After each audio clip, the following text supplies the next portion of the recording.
I'm Elizabeth, and this is my audience. All right.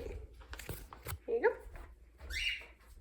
Hi, I'm Elizabeth Failla, and I'm going to be discussing the 5 major forms of communication.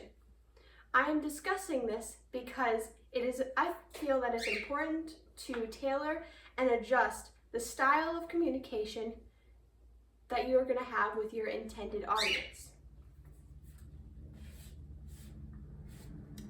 The 5 major forms of communication are intrapersonal communication, interpersonal communication, group communication, public communication, and mass communication.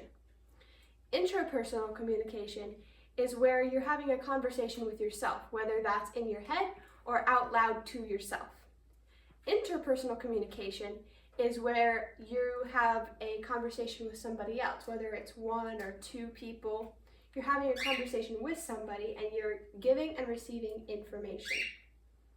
Group communication is where you have a group of 2 or more people and you're interpersonally communicating with them to achieve shared goals.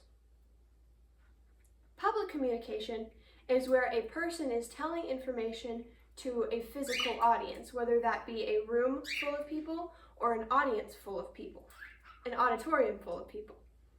Mass communication is a different kind of public communication because it conveys messages through electronics such as social media or newspapers, and they spread more to the masses of people, such as to other states, other countries, other continents.